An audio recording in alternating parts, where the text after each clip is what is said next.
Con Claudia estuvimos pensando que una buena forma de cerrar esta actividad sería hacer una síntesis de lo que fue el recorrido del curso, con algunas entrevistas, con muchos aportes de personas muy expertas, con mucho conocimiento además, que nos dieron bastante información y opiniones muy concretas sobre determinados temas que podrían ser parte de lo que en nuestra ficción del curso es el armado del plan de gobierno. Como la idea es seguir en ese esquema, lo que pensamos es hoy trabajar un repaso de los temas que se vieron, abrir la posibilidad de que ustedes puedan consultar aspectos que hayan quedado ahí en duda de algunos de los expositores, de algunas cuestiones que nosotros podemos haber comentado, más técnicas, más políticas, pero que puedan traer alguna de estas cosas como para afianzarlas, y hacer este juego que dijimos al principio. Llegó el momento, después de todas las consultas que hicimos y comentarios y demás, de empezar a trabajar en algún esquema de plan, con toda esta experiencia que hemos adquirido y estos conocimientos. Entonces, la reunión de hoy va a ser con una introducción de Claudia, que va a incorporar algunos temas que pensamos que por ahí nos quedaron en el tintero y que ella conoce muy bien y los ha estudiado mucho. Y después, en la segunda parte, hacemos un repaso concreto y vamos a este ida y vuelta de qué cosas quedaron en duda o no, un repaso concreto de los temas que se trabajaron en la actividad. Y mañana va a haber mucho trabajo. Mucho.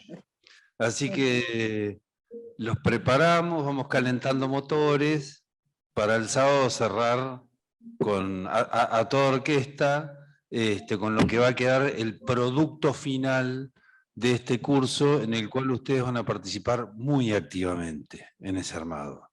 Ya no solo como parte de los talleres opinando, sino en concreto como involucrados en el tema y discutiendo el tema. Bueno, después le vamos a dar un esquema metodológico de cómo hacerlo. Por supuesto vamos a estar nosotros también acompañando eso, ¿no?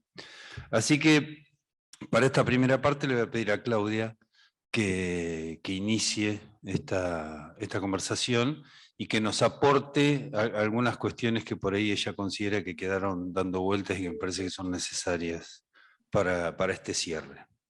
Adelante, Claudia, cuando quieras. Bueno, muchas gracias, Gustavo. Muchísimas gracias. Gracias a los valientes y las valientes que están allá en el instituto y a quienes están aquí en el Zoom. Y gracias por la disciplina y la conducta que tuvieron de seguir el curso hasta el final y de efectivamente haberse puesto a estudiar, de tal manera que ahora vamos a hacer un repaso, vamos a agregar algunos temas o afianzar algunos temas, y después Cristina va a contarnos, Cristina Catano nos va a contar lo que ustedes aportaron, lo que se está aportando en los foros, y luego Gustavo se queda a cargo del trabajo grupal, que seguramente, dependiendo de cómo venga, quizás sea plenario, eso ya lo decidirá Gustavo. En primer lugar, yo necesito que recordemos lo siguiente.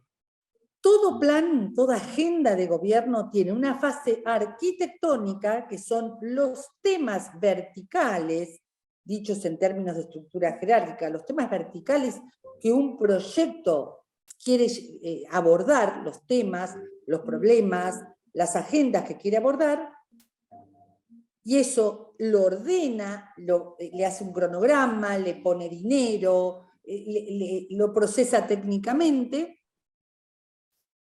Pero a esa fase arquitectónica le falta siempre una fase agonal, una fase transversal, o el nombre que quieran ponerle, que Matus resumió como la fase estratégica o el momento estratégico. Un momento donde le damos viabilidad a esos temas.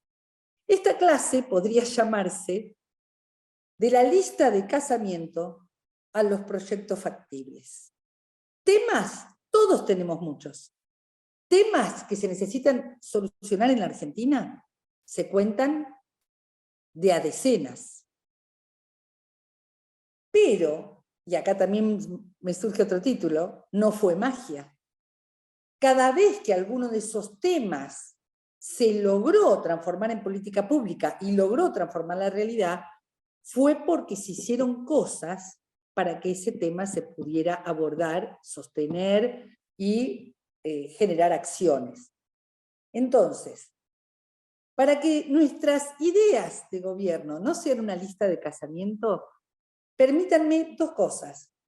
Por un lado, invitarlos a repasar en las clases más temáticas los temas que planteó Adriana Puigros, Federico Nassif, los temas que planteó Amado Boudou, Horacio Cao, el propio Gustavo, los temas. Ahora, hoy, en estos 20 minutitos míos, lo que les voy a hablar es cómo le construimos viabilidad a esos temas. Y en qué aparato institucional los vamos a tener que llevar adelante. Si yo tuviera que formularlo en fórmula matemática, lo que acabo de decir, y esto es un homenaje a Oscar Barsavsky, a Carlos Matus, que a ellos les gustaba mucho tratar de hacer formulaciones matemáticas de los procesos sociales, podría ser, ¿qué tengo que hacer que no es X para que X sea?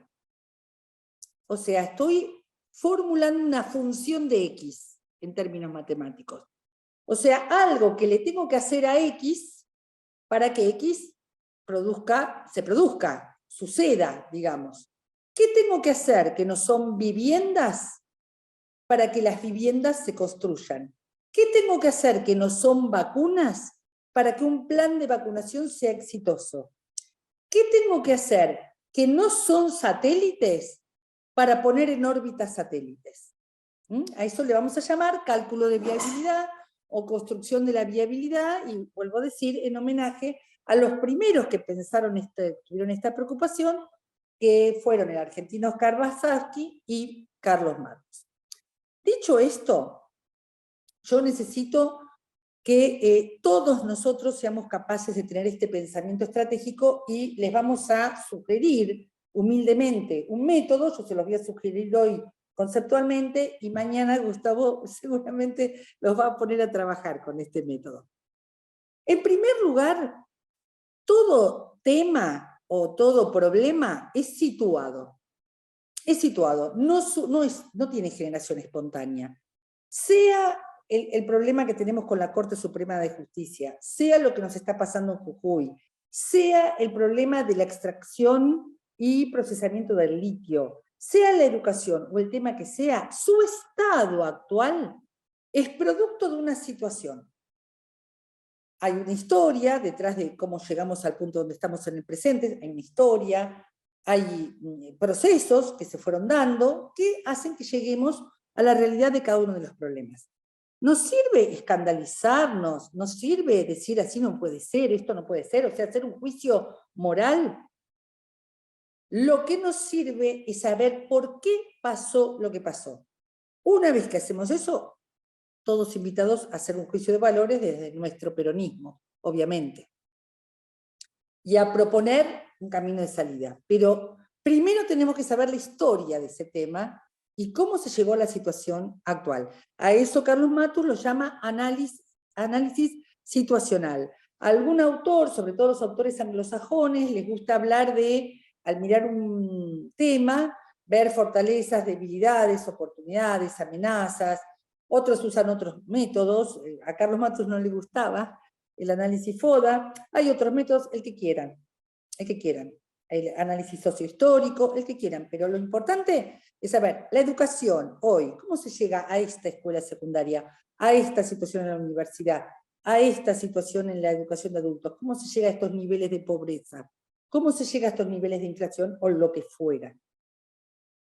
Esas explicaciones necesitan de analistas, especialistas, personas que conozcan los temas, pero sobre todo se necesita de la voz popular, Y esa voz popular necesitamos un método para recibirla.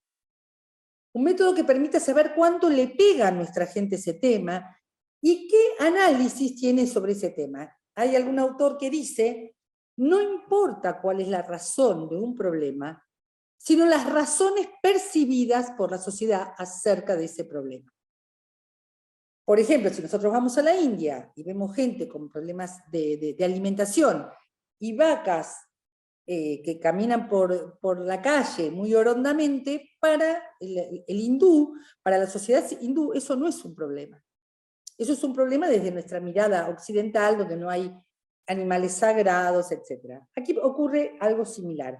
Algo se convierte en un problema cuando así es percibido por la sociedad, y las explicaciones de ese problema también son explicaciones sociales, que por supuesto nosotros le vamos a tratar de poner palabra experta, le vamos a poner un saber experto para que nos ayude a comprenderlo, como nosotros pusimos, recuerdo a Federico Nassif para que nos cuente sobre el litio, pero seguramente tenemos que escuchar a la población de Jujuy, a la población de las Salinas, a los pueblos originarios, acerca de qué pasa con ese tema. Bien. Una vez que nosotros estamos en ese análisis situacional, seguro que tenemos que procesarlo a partir de nuestras convicciones y de lo que junto con ese pueblo queremos transformar. Y cada vez que nosotros digamos en qué camino quisiéramos recorrer respecto de ese tema, vamos a tener que saber que hay ganadores y hay perdedores. Y eso no lo podemos dejar de analizar. Toda vez que tomemos una decisión, va a haber personas que van a ganar, que van a estar mejor, pero va a haber personas que se van a oponer a nuestra decisión porque son perdedores en la ecuación. Como dice Carlos Matus, toda solución de un problema no es más que un intercambio de problemas. Quizás solucionamos un problema mayor, pero nos va a quedar un problema menor, un conflicto residual, algún grupo que no va a estar de acuerdo, y nosotros tenemos que analizar esto. Hay un trabajo mío, que en todo caso después lo voy a subir al aula, no recuerdo si está, que divide a estos actores intervinientes en aliados, creo que hablé con ustedes de esto, digamos, partícipes del proyecto que queremos llevar adelante, aliados que no son parte de nuestra fuerza política, pero que están de acuerdo en cómo abordar el tema, adversarios que tienen otro proyecto, y enemigos o antagónicos, personas que nunca van a estar de acuerdo y que van a tener otro plan. Y que también vamos a tener que pensar un camino de cómo vamos a abordar esa conversación con los que no están de acuerdo, o si vamos a conversar, o si vamos a definir al antagónico y en todo caso tratar de neutralizarlos aumentando nuestro poder y aumentando las voluntades alrededor de nuestra idea. ¿Qué quiero decir con esto?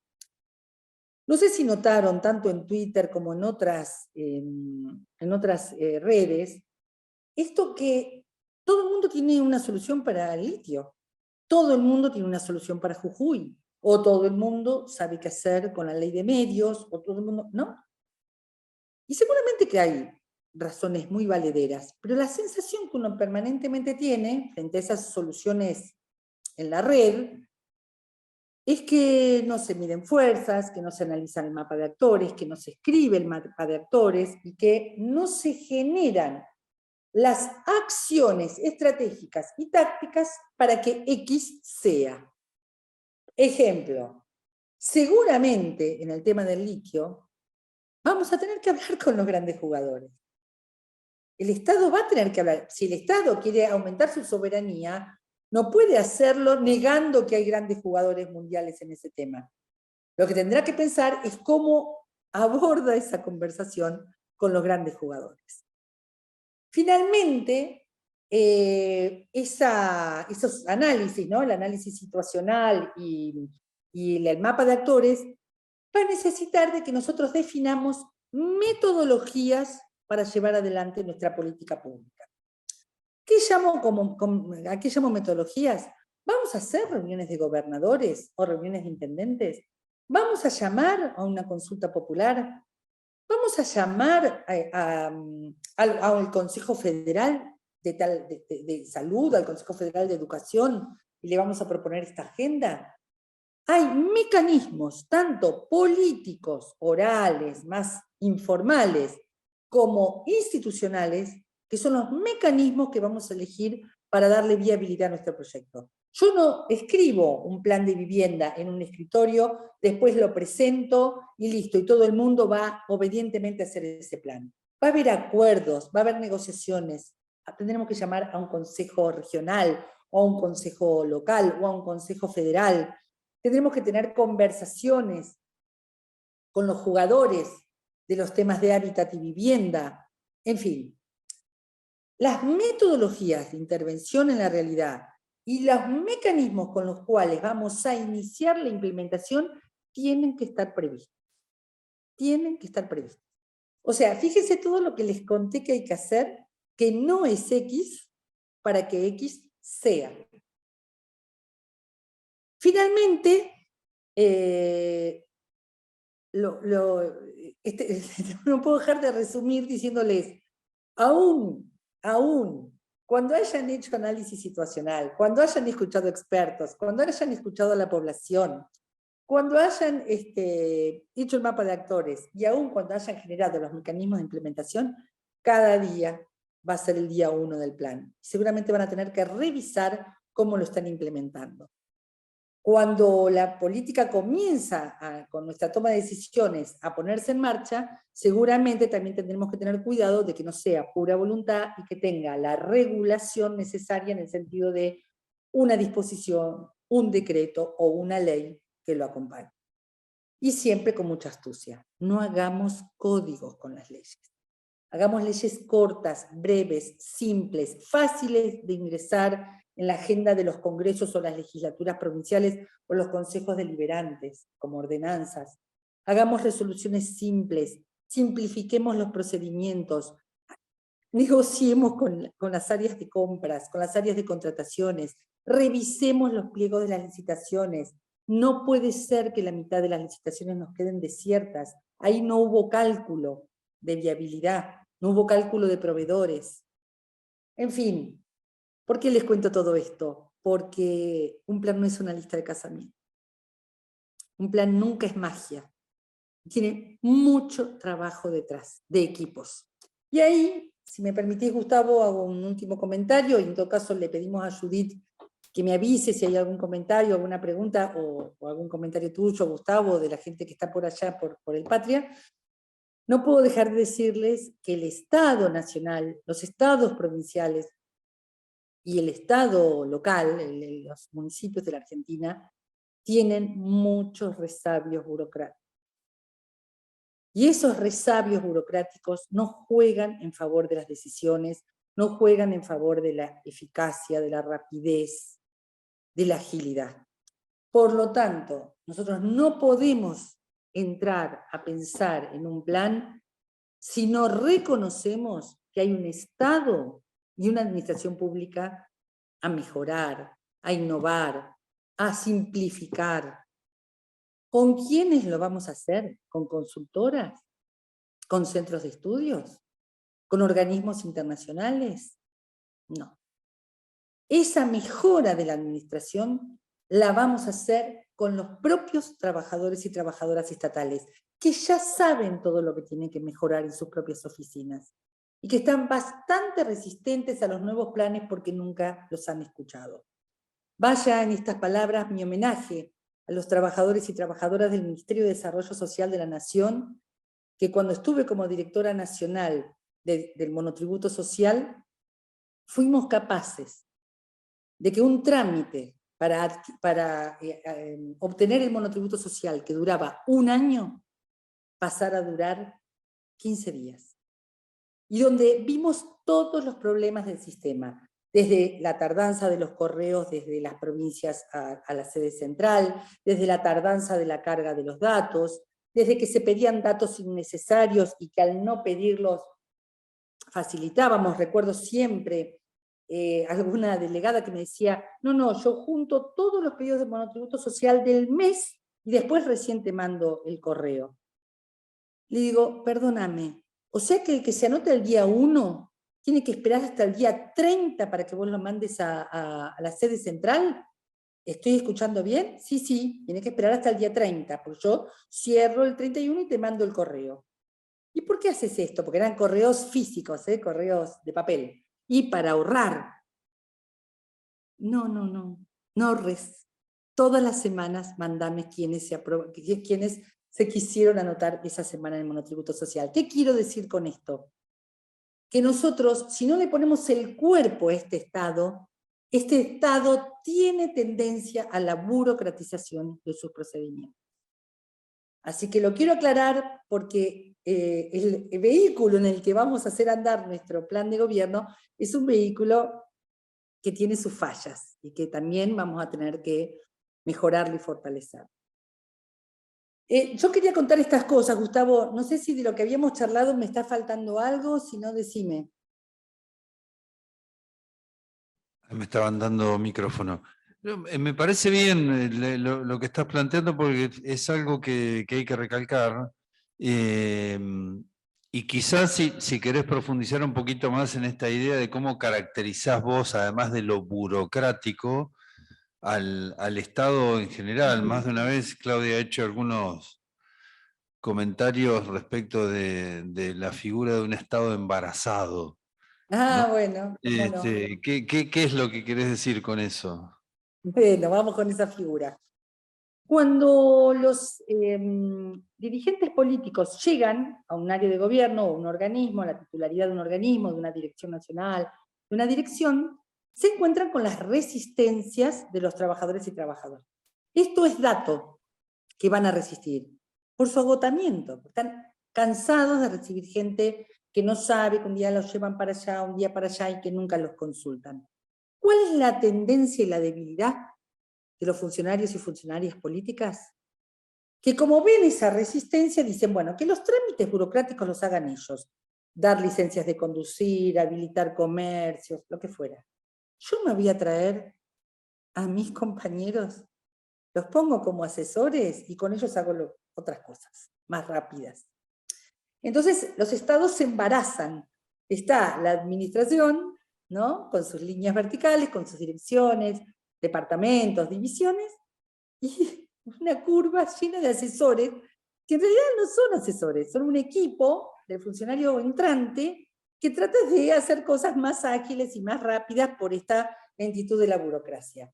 Yo sé que es más difícil, pero siempre le digo a mis compañeros y compañeras de la política, llévense, por supuesto, colaboradores. Nadie está diciendo de no llevar colaboradores, pero apuesten a los trabajadores y las trabajadoras. Apuesten. Porque los estados embarazados también son ineficientes. Porque vos podés hacer un proyecto precioso, suponete, para hacer una feria en la calle central de la ciudad, ¿no? Si sos director de producción de un municipio, y haces una feria preciosa en la antigua estación de tren de la ciudad. Ahora, si al vecino o la vecina le sigue tardando 6 meses o 1 año en la habilitación de su comercio, te va a putear igual, aunque hagas esa feria hermosa una vez al año. Esa feria la vas a hacer con tus asesores para lucirte, pero las habilitaciones siguen tardando. Tu paso por esa dirección tiene que ser para que una habilitación que tarda 1 año, tarde 1 semana. Y no estamos diciendo con esto que hagamos alguna truchada o algo que esté mal. No, estamos diciendo que a vos te votaron o tu gobernante te eligió para que mejores el Estado y dejes un Estado mejor que el que encontraste. Así que no sé si esto explica un poco la figura de los estados embarazados. De hecho, yo recuerdo que en el monotributo social llegué con 2 personas nada más. Y todo lo hice con los trabajadores y trabajadoras que ya estaban y que amaban esa política pública. Y que ellos ya sabían lo que había que mejorar. Necesitaban simplemente que se organizara, que se discutiera y que se tomaran las decisiones. Perfecto, clarísimo.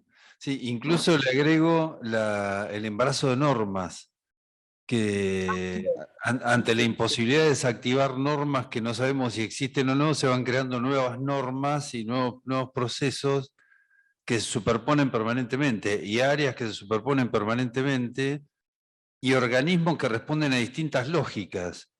Mirá, Ministerios que tienen conformaciones, algunos más gerenciales, otros más básicos, otros más burocráticos, otros más ágiles, o sea, ni siquiera, como dice Oslak, ¿no? Hay como una morfología que es muy particular, que no todo responde a un mismo patrón en cuanto mirá, a exactamente. estructuras, formatos y demás. Así que Hay le agrego tres, eso.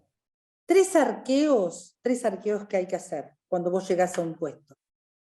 Un arqueo tiene que ver con la estructura y los procedimientos de ese lugar. Como es su estructura, fíjate bien cómo está organizado, no solo en términos legales, sino en términos reales, ¿no? Cómo está organizada esa. ¿Y cuántos expedientes hay? Arquea los expedientes que están en la oficina a la que acabas de llegar. Porque detrás de esos expedientes hay personas. Un arqueo jurídico, ¿qué normas gobiernan esta oficina? ¿Qué normas le facilitan la tarea a esa oficina y qué normas la obstruyen? ¿Para qué? ¿Para violarlas? ¿Para esquivarlas? No, para modificarlas. Los directivos estamos para proponerle al gobernante las normas que hay que modificar. Ayer o antes de ayer había unos subsidios para organizaciones de niñez y una organización de niñez pidió unas aulas, ¿no? Unos salones.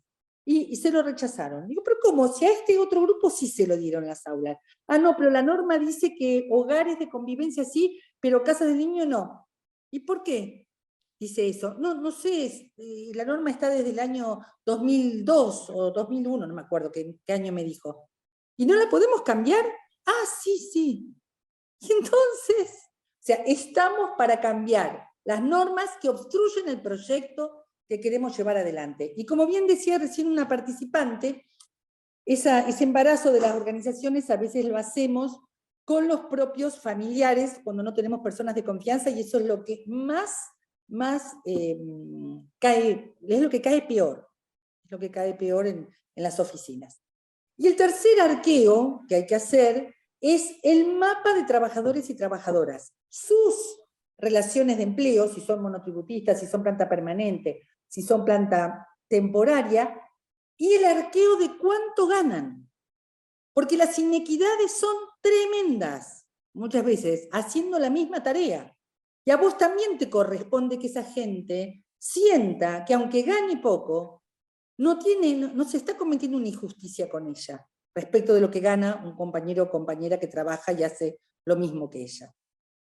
Tres arqueos: estructuras y procedimientos. Dentro de los procedimientos, los expedientes, acuérdense, arqueo de expedientes, arqueo jurídico, arqueo del empleo público. Quiero usar un minuto para resaltar esto que está comentando Claudia desde que arrancó, que es una de las batallas más fuertes para dar en términos de la viabilidad de los proyectos, porque es la parte que más desconoce quien se hace cargo de la gestión. No tiene tantas habilidades en términos de entender a veces ese tipo de organizaciones. Entonces, ahí se juega algo que creo que Carlos Vilas lo ha dicho en más de una charla acá en el instituto, cuando él habla que el tema de la legitimidad en la gestión es tan complejo para ganar esa legitimidad que las visiones más burocráticas lo que han hecho es dar por sentado que si uno cumple con la norma, es decir, con la legalidad, automáticamente eso está imbuido de legitimidad. Entonces, ahí es lo que Claudia dice, es yo me apego a las normas, porque eso es lo único que me protege. Después, si el proyecto sale o no, no es mi problema. Entonces, el secreto está en esta relación de quien está a cargo de la gestión respecto de estos equipos de trabajo. De los equipos de trabajo habló María Bonicato en la primera clase, de Jorge también habló, Claudia lo ha comentado, incluso en varios de los grupos ha sobrevolado esta idea. Y Claudia agrega algo más en esta pelea por la viabilidad de los proyectos y por la legitimidad, que es el arqueo del salario. Sí. Porque lo que nos pasa en estas organizaciones, que son nuestros equipos de trabajo cuando uno quiere llevar adelante un plan de gobierno, es que las personas que están en estas organizaciones responden a regímenes de carrera que no tienen nada que ver a veces con lo que uno está proponiendo en términos de gestión. Entonces están permanentemente en contradicción. ¿Cuál es la carrera que tienen que seguir administrativamente para crecer en su salario, en su formación y demás, respecto del tipo de proyecto que uno les está proponiendo? Entonces, no hay a veces una correlación entre el nivel de compromiso, de exigencia y de responsabilidad que uno le exige respecto de cómo va creciendo en su carrera administrativa personal, con lo cual también exige ahí una capacidad de entender cómo se juega este juego con estos equipos y en estas organizaciones. No Mirá, sé, te digo, sí, sí, sí, sí, perdón. no, no, dale, dale. No, te digo más. Cae muy mal cuando un directivo público hace como finge demencia y ni se entera de cuánto ganan los equipos. A veces el solo hecho de arquearlo, preguntarlo, conocer los regímenes, saber quizás que hasta dentro de 2 años esa persona no va a poder tener un avance, pero el solo hecho de que ve que estás ocupándote y que estás en diálogo con las áreas de recursos humanos o de personal o como se llamen, para ver cómo organizar a tus equipos y que vos digas, estos son mis equipos, cambia el clima. Aunque capaz lo puedas solucionar un año después, el problema salarial de tu grupo, pero que te vean ocupado. Y respecto ocupado de ese tema, ¿no? Y respecto de lo que decías de la norma, obviamente que lo único que nos queda es apegarnos a la norma. Ahora, nos vamos a preguntar, junto con Castoriadis, el gran sociólogo, nos vamos a preguntar, ¿es justa esta ley? ¿Esta ley, o esta norma, o esta resolución, ayuda a que este proyecto se cumpla, este proyecto de gobierno que traigo, y que además estoy cotejando con los trabajadores? No ayuda. ¿Qué acto administrativo o qué ley tengo que modificar para que esto cambie? Y ahí nomás, ser un transformador del Estado. La política está para transformar el Estado, no para resignarse al Estado tal cual es. Eso. Bien. Me acordaba de algo que estudiábamos mucho con equipos que compartimos con Claudia hace muchos años, y que tiene este efecto, por eso este esfuerzo permanente de trabajar en temas de planificación y demás, que es que en este embarazo, en ese proceso de embarazo, las áreas que se usaban para incorporar equipos eran las áreas que uno podía crear, que no eran parte de la rutina habitual de las organizaciones. Por ejemplo, planificación. Por ejemplo, comunicación. Por ejemplo, control de gestión. O sea, temas que no eran parte de la agenda habitual, no estaban considerados como temas cruciales. Entonces, bueno, si se incorporó tu primo, créale un área que sea de control de gestión o de comunicación, como si eso no exigiera un saber específico o alguna experiencia al menos. Entonces, también eso ayudó a debilitar mucho la imagen de temas que para la gestión, al momento de la gestión, son clave, como este que estamos hablando en este curso, que tiene que ver con la planificación específicamente. Entonces, también esta cosa de crear áreas para que se incorporen equipos, justo en los temas que hoy son los temas más, no digo más importantes, pero son una condición necesaria para que una gestión tenga la eficacia y la efectividad que esperamos. Entonces, también me parece que en ese proceso se fue debilitando esa idea. No sé si hay comentarios, Claudia, en el chat. Yo no alcanzo a ver la pantalla acá, así que no me vas Ahora le comentando si preguntamos a querés. Judith, pero quiero hacer un comentario de lo último que dijiste. Con las estructuras tenemos que ser más delicados, tenemos que mirar bien si vamos a hacer algún cambio, y sobre todo los y las invito a reponer empresas públicas, que fue la gran pérdida de los 90, sobre todo en lo que se hace a los recursos estratégicos, tal como nos contaban así respecto de yacimientos petrolíferos fiscales, digamos, pensar estructuras creativas del Estado, no más y más burocracia para que haya que hacer un trámite más. Nada, quería agregar eso. Bien, acá por el chat hay 6 compañeras y compañeros que hicieron no preguntas, sino unos comentarios muy breves. Adelante. Jorge Rodríguez dice, cuando se hace un relevamiento de un proceso para mejorarlo, es el trabajador que nos cuenta cómo se lleva a cabo y sugiere la mejora siempre. Vinculado también a lo que comenta Jorge, Victoria Torres nos dice, qué importante siempre considerar a quienes ya pueden cooperar desde los años de experiencia en los organismos del Estado. Excelente mención. No es siempre consultar en otro lado. Es como dice el dicho, solo conoce las goteras el dueño de la casa. Y agrega también, qué importante la formación y la capacitación en equipo. Perdón, sí, Judith, solo una aclaración. Sí. Porque si no, puedo caer en una demagogia que no quiero. Obviamente que hay que hablar con el dueño de la casa porque conoce las goteras, hay que charlar con los trabajadores que saben cómo mejorar los procedimientos, pero el proyecto de gobierno, el proyecto, la agenda de lo que hay que hacer, nosotros como la iniciativa la tiene que tener la política. Va a cotejar y va a acordar y va a dialogar con los trabajadores de cada área, pero la iniciativa la tiene que tener la política. Vuelvo al ejemplo del monotributo social. Yo tenía que llegar al medio millón de monotributistas sociales y había 20.000. Y esa definición era una definición de la política.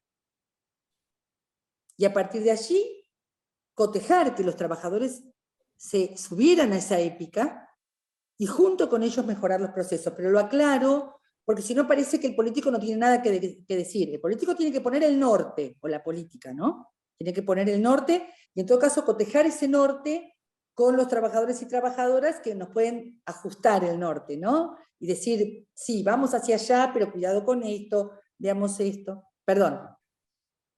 No, está bien, pero justo Norita Díaz comenta en referencia a lo que pusiste y nos comentaste sobre el monotributo social y agilizar los procedimientos, dice, en eso fuiste una genia, Claudia, te lo dice Norita Díaz. Natalia Pizarro hace 2 comentarios breves. Uno dice renegociar y revisar el acuerdo con el FMI para recuperarnos económicamente, con autonomía, y así poder lograr todo lo otro. Como dijo Amado Boudou, es el punto 0 del nuevo programa. También comenta que no siempre se llevan como asesores compañeros, generalmente se llevan familiares, amigues, sí. Y eso resulta un poco lamentable. Y finalmente, Claudia Cardoso también le hizo recordar tus palabras y la de Gustavo a lo que hablaba Cristina en la inauguración del gasoducto. Sí, a ver, para que quede claro, todo lo que estamos contando, Cristina, cuando nosotros estamos comprándonos el pantalón, ella ya lo hizo bermuda. Aclaro, es un poco vieja la metáfora, pero Cristina ya fue, vino por la gestión local, por la gestión provincial, por la gestión presidencial 2 veces, así que lo tiene bastante claro.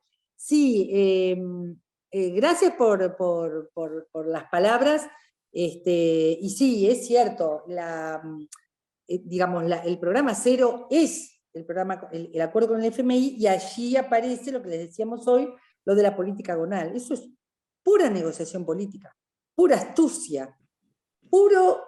Miren, el caso del FMI es el más paradigmático de mi fórmula matemática inicial. ¿Qué hay que hacer para que no es X, para que X sea? ¿Qué hay que hacer que no es el desarrollo de la Argentina para que el desarrollo de la Argentina sea? Negociar con el FMI. ¿Qué hay que hacer que no es el combate a la pobreza para que podamos combatir la pobreza y la injusticia social? Negociar con el FMI. Y ahí toda la inteligencia, toda la astucia, ninguna dosis de astucia e inteligencia va a ser suficiente frente a estos verdaderos zorros de la negociación planetaria, que la tienen re clara. Así que bueno, por supuesto, coincido que es el gran cálculo de viabilidad y el gran programa estratégico. Agregó, si me permitís, Rodríguez, Jorge, que también para que sea X tenemos que reformular el Poder Judicial. Tal cual, tal cual. Fíjense, son todas negociaciones políticas, mucho más que presentar una ley como un documento prolijo, ¿no? ¿Hay Muy algún bien. comentario acá, o reflexión, o consulta en la sala? Muy callados, están dormidos, ¿no? Pero están calladitos. Sí, acá, a ver. Dale. Vamos con una de sala y después la Sí, pasamos a Cristina. Con 1 o 2 de sala, Gustavo. sí. Está prendido. Sí, sí, se escucha. Compañeros. Yo creo que el análisis que presentaba Claudia es muy pertinente porque, por ejemplo, cuando se intentaron hacer grandes cambios y tenemos, por ejemplo, la ley de medios que quería lograr una X, se trabó porque no hubo unos pasos anteriores como sociedad para que logremos esa X. O sea, es también la lectura del contexto, ¿o no? Así es. Seguro, Así es. seguro. Gracias por el ejemplo. ¿Querés que le demos paso a ¿Cómo no? Cristina? Sí, yo, si me permitís, antes de pasar a Cristina, agradecerle a todos y a todas los que estuvieron participando en el foro. El foro fue un lugar muy rico. De hecho, muchas gracias a quienes participaron de la actividad asincrónica de la clase del sábado pasado, los que hicieron las actividades. Disculpas que tardamos en abrir el foro para volcar las actividades, ahora sí pueden volcarlas, porque fue muy rico y ahora Cristina va a dar cuenta de esa riqueza, así que no quería dejar de ceder la palabra sin agradecer esta tarea y quienes tomaron la clase asincrónica y realizaron las actividades, y algunos reclamaron que no la podían subir, ahora ya se puede subir en la solapa de la clase 6. Y avisarles además que en la última solapa, y les va a llegar un aviso, después evalúen este curso, no se olviden de evaluarlo. Nosotros no los vamos a evaluar ustedes, porque nosotros creemos que cada uno tiene que autogestionar su aprendizaje. El que quiere hace todo el curso, el que quiere hacer las actividades, el que quiere participa de los foros, y el que quiere hacer las lecturas, y todo eso completa estas clases. Así que hacelos trabajar mucho mañana, Gustavo. Eso es lo único que te voy a pedir. Sí, pero tienen que evaluar, tenemos que hacer demagogia, no nos puedo ahora tensionar tanto. Claro, tenemos que buscar una evaluación positiva, en la parte agonal del curso. Bueno, vos sé bueno, pero que Bueno. para mí, yo estoy muy contenta con lo que está diseñado para mañana, así que ojalá que sean muy lindos trabajos. Cristina. Sí, los vamos a hacer trabajar, no tengas ninguna duda. Bueno, bárbaro. Entonces le pasamos la palabra a Cristina y por mi parte me despido, la escucho un ratito a Cristina y después sigo acá en una actividad que tengo este fin de semana. Adelante. Por eso estoy por Zoom, por eso hoy y mañana voy a estar por Zoom. ¿Puede ser ahora? Sí, ahora, adelante. ¿Sí? Adelante. Bueno, quizá la pregunta ahora es, ¿qué tengo que hacer yo que no sea X para que X sea? ¿No? Después de semejante muestra de los dos colegas. Le decía a Claudia y a Lorena Parrilli que en realidad ha sido tan rico todo lo que ustedes han planteado en relación a la consigna 3 y 4, que fue qué políticas públicas de la década ganada transformaron su vida y que compartan la experiencia. Ha sido tan rico el camino previo, la situación y el análisis posterior, que se me ocurrió que más que un informe, vamos a elaborar una suerte de documentos con microrrelatos que den cuenta de estas situaciones. Indudablemente, lo que personalmente más me impactó fue que la mayoría planteó que venían de una situación como de desapego, otros desconocimiento, otros de falta de atención, de lo que significaba la política como problema, como cuestión a tener en cuenta, y que Néstor y Cristina los atraparon con la política, con el papel del Estado, con el papel de las políticas públicas. Y aparece como muy fuerte en la vida de muchos, quizá de la mayoría, cómo empiezan a ver las políticas públicas interactuando, ¿no? Bueno, yo, por ejemplo, no puedo decir que una sola política pública me transformó la vida, sino que la interacción entre varias, ¿no? Y así se fue armando un antes, un durante y un después. Digo un después porque el después se manifiesta cuando esa política pública ya no está, ya no aparece y ya se extraña. Y cuando se extraña, ¿no? Es justamente en el momento en que uno dice, aprendí porque esto fue, porque esto lo viví. Y ahí se conceptualiza. Es muy fuerte el tema del cambio de vida, de entender que somos sujetos de derechos y que entre esos derechos está también la dispersión y el tiempo libre. La posibilidad de ser sujetos que pueden disfrutar, no solo que tienen acceso, tienen la obligación y el derecho de tener acceso a bienes materiales, sino que a bienes simbólicos. El papel de las mujeres, el reconocimiento de la jubilación de las amas de casa. La mayoría habla de qué le pasó a mi mamá y a mi papá. Incluyen a las políticas públicas de desarrollo científico, a las políticas públicas de expresión y respeto de las distintas culturas, a las políticas públicas de articulación con la sanción de la ley 26.206, de la ley de educación. Bueno, ese es el camino que a muchos de ustedes los llevó a transitar algo que nunca habían pensado, que es el camino de la universidad. Lo digo pongo esto para cerrar como utopía, ¿no? Muchos habían pensado que no iban a poder tener acceso a la universidad, ni que sus vecinos iban a poder tener acceso a la universidad. Bueno, todas estas cuestiones se cuentan de una manera muy novedosa que creo que son complementarias con este libro que quiero comprar, que se llama Tenemos Patria, ¿no? Son los microrelatos de compañeras y compañeros que dijeron, tenemos patria, y queremos más patria. Así que bueno, esperemos el documento. Es esto. Gracias, Cristina. Clarísimo. Por favor. Muy buen aporte. Bueno, la idea ahora es, si yo no estoy equivocado, no sé si está Claudia todavía en el Zoom,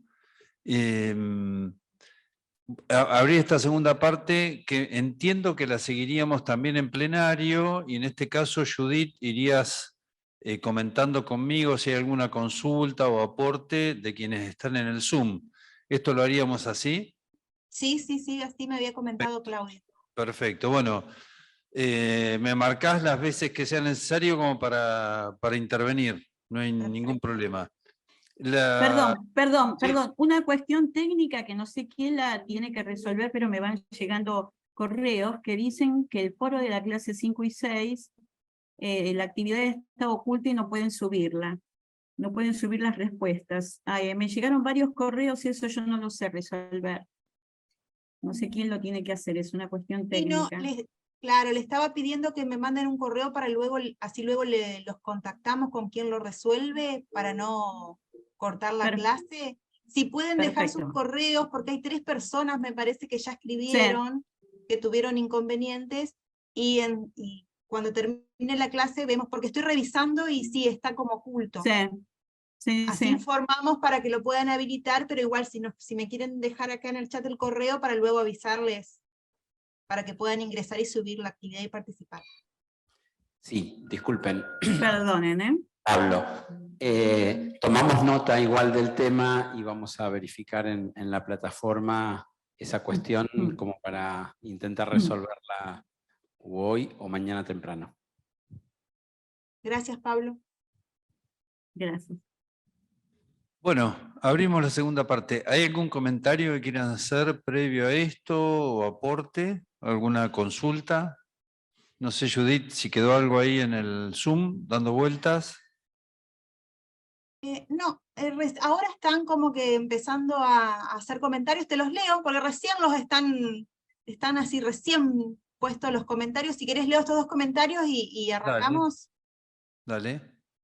Dice Vanessa Cano, Cumpas, lo que se logró en la década ganada es fantástico y fue una gran pérdida de los derechos y las políticas públicas en el gobierno de Macri. Es verdad que al actual gobierno le faltó varias cosas, una de ellas es que fueron tibios, pero no podemos dejar de lado pandemia, guerra, sequía, e igualmente se realizaron muchísimos programas de inclusión y justicia social y leyes para todas y todes, pero nos falta comunicación. Y otro comentario dice, yo no voté a Néstor y a Cristina la primera vez, pero después del incidente con el campo me enamoré de todo lo hecho y ahora soy incondicional a todas sus políticas. Con esos dos comentarios te doy el pie, compañero Gustavo. Muchas gracias, Judith. Buenísimo. Bien, vamos a tratar de hacer el tiempo que lleve, un resumen de los temas que se fueron tratando, darles un poco de contexto y prepararnos como para hacer una actividad que sea bien productiva mañana, marcando incluso lo que más nos interesa en términos de este curso, que es cómo trabajamos las condiciones de viabilidad de los proyectos que estamos pensando, de las políticas, proyectos, grandes políticas, grandes ejes. Ahí no nos planteamos una limitación, sino que lo que queremos es, de alguna manera, desafiarlos y desafiarnos a, si decidimos una política en particular o un tema en particular, destrozarlo en términos de cuántos condicionamientos puede haber ahí para que esto realmente sea factible en algún momento del tiempo. Yo hice un comentario sobre la legitimidad. ¿Por qué hago hincapié en esto? Porque la construcción de legitimidad tiene que ver con cómo uno promete y cumple, cómo explica, cómo comunica y cómo logra que sus equipos y sus organizaciones se enfilen hacia el proyecto que uno está proponiendo y que es el que lo llevó a estar sentado en esa gestión. Entonces, no es una disquisición técnica la que vamos a estar haciendo. Lo que vamos a estar haciendo es cuál es el listado de todas las cosas que deberían suceder, que podrían suceder, y a partir de ahí decir, che, no nos estamos metiendo en una fantasía con esto, porque hasta ahora lo que estuvimos charlando en el curso tiene mucho que ver con los grandes temas de un proyecto de gobierno. Tiene que ver con los grandes ejes estratégicos, pero después hay muchísimas acciones, políticas concretas, programas concretos que se van poniendo en marcha en los organismos a medida que avanza la gestión. Entonces, desde ahí queremos arrancar. Y voy a hacer una comparación. Alguien de la oposición en estos días estrenó un spot en el cual dice, por ejemplo, no me acuerdo exactamente, pero dice algo así: cada vez que un político o alguien decida llevar adelante una política específica, el Congreso está obligado, si aprueba esa política en el presupuesto, está obligado a decir de dónde van a salir los fondos. Una definición tremenda. Esto que está comentando es la piedra basal del presupuesto público, que existe hace un poco menos de 3000 años. Con lo cual, ahí ustedes están teniendo una idea de que esto es solamente un artilugio comunicacional para generar un efecto concreto, es qué prolijos vamos a ser y qué tan honrados vamos a ser, o hay un desconocimiento absoluto de cómo funciona esto. porque ese es el fundamento de todo el funcionamiento del Estado. El presupuesto obliga y prohíbe endeudarnos por encima de lo que está autorizado por el Congreso. Por eso en el presupuesto público, voy a meter este tema porque también tiene que ver con la viabilidad. Cuando los organismos proponen las políticas que quieren desarrollar, el Congreso es el que discute y debate a ver si se aprueban o no, si hay modificaciones o no, y ahí aparece todo el lobby de todos los organismos, de ONGs, de partes interesadas en agregame este artículo, cambiame este artículo, fíjate, se puede ampliar una partida para esto. O sea, todo el lobby que empieza en el Congreso tiene que ver con estas cuestiones.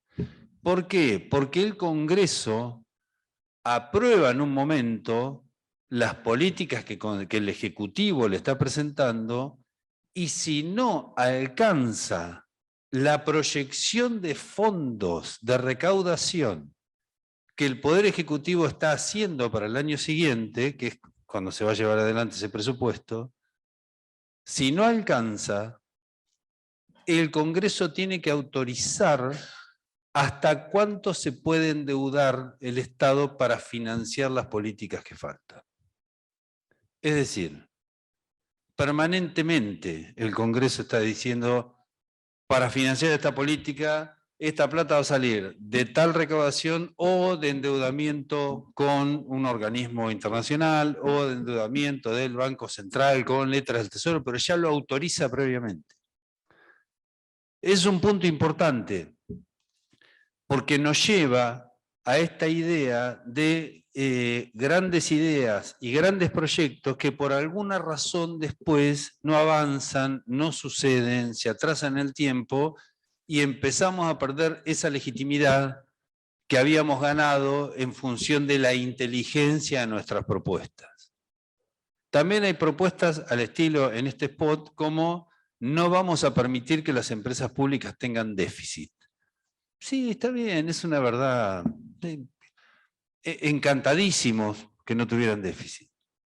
El punto es, ¿qué significa que no tengan déficit?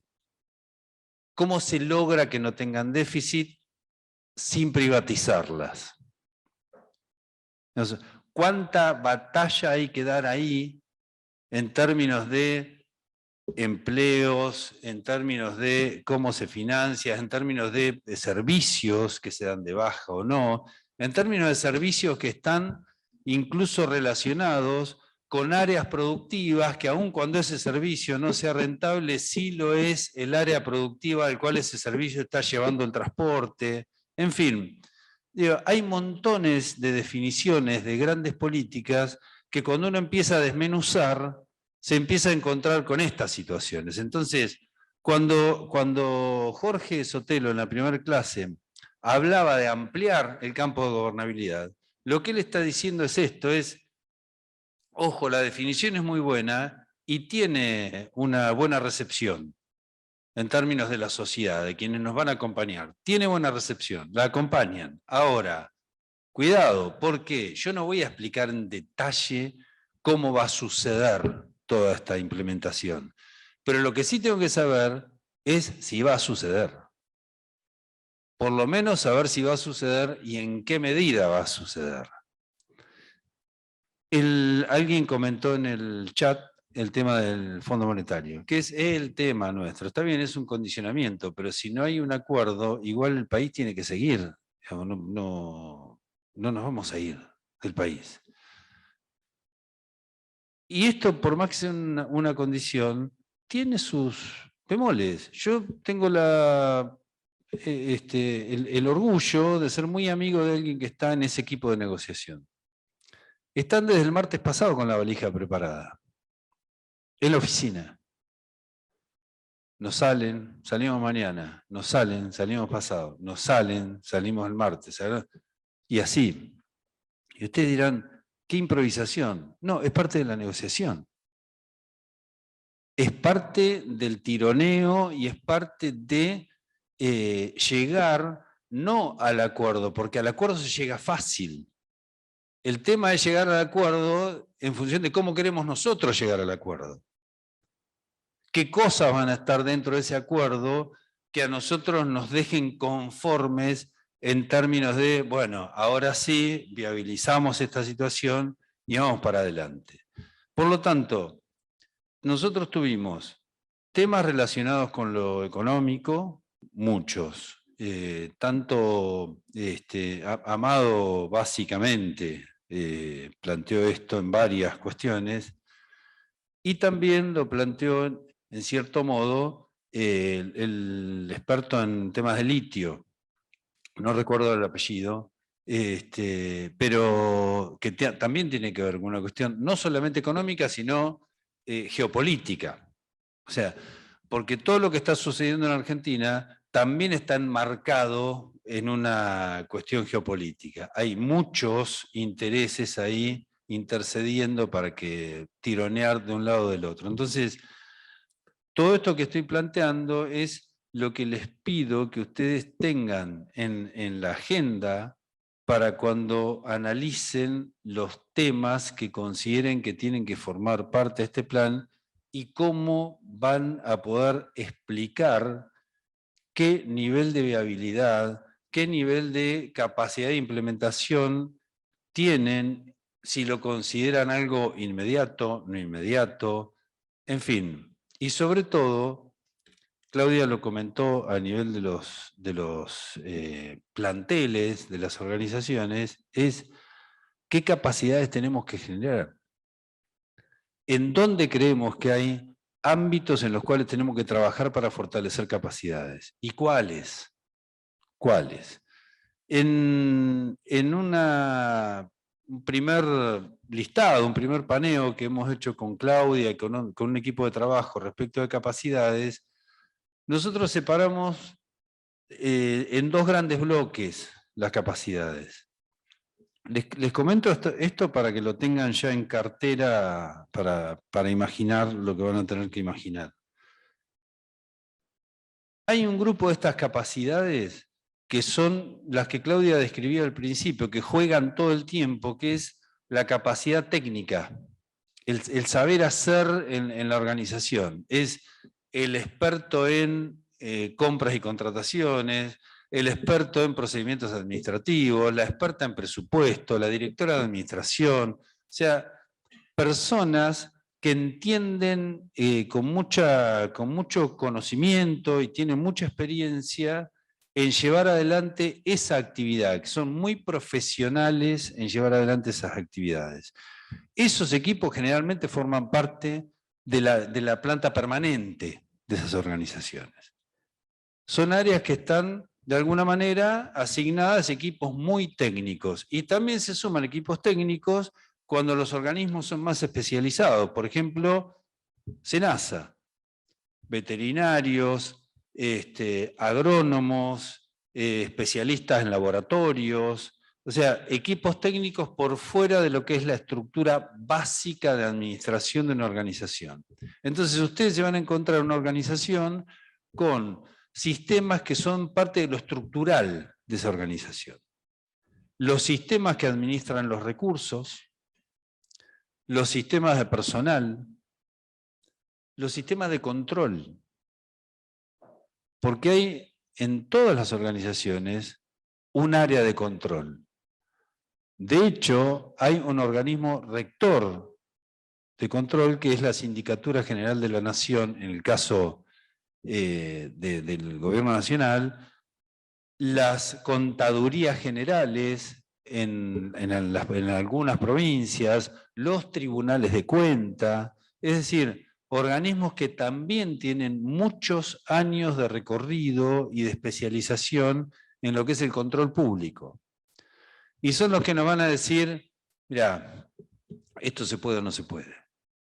Los sistemas de control se han ayornado bastante en las organizaciones públicas. Antes eran sistemas que se consideraban un poco ineficaces porque hacían un control previo. Es antes de ejecutar alguna acción, por ejemplo, la compra de algo, yo tenía que consultar al área de control a ver si podía hacerlo o no. Entonces, ¿qué pasaba con eso? Limitaba la capacidad de decisión. del responsable o de la responsable. Es decir, yo puedo hacer solamente lo que le consulto a la contaduría de la provincia a ver si puedo hacer esto o no. Y si me dice que no, no lo hago. Me resguardo en una cuestión más normativa y de un control previo. Entonces, eso limitaba mucho la capacidad de acción. Se intentó ayornar esos modelos. ¿Para qué? Para que los controles ya no sean previos. Para que sean o concomitantes, o sea, en el momento, en el proceso, o ex post, como hace básicamente el Tribunal de Cuentas o en el caso de las auditorías en el Gobierno Nacional. Es decir, sistemas que se han ido ayornando, como también los sistemas, algunos los refirió Claudia hoy, los sistemas de estructuras, de cómo se diseñan las estructuras. Uno puede tener cierta imaginación, pero siempre está dentro de un rango normativo que nos dice, se puede hacer tantas jerarquías con estos niveles, abrir en tantas áreas, etcétera, etcétera. En algunos se los denomina departamentos, en otras divisiones, en otras jefaturas, lo que sea, pero hay una norma que regula esto. Y tantas otras normas que regulan. Entonces, una de las capacidades que hay que plantearse es, ¿tenemos gente que conozca esto? Y además, quienes conocen esto, ¿entienden a dónde queremos caminar en los proyectos que queremos que este organismo aborde?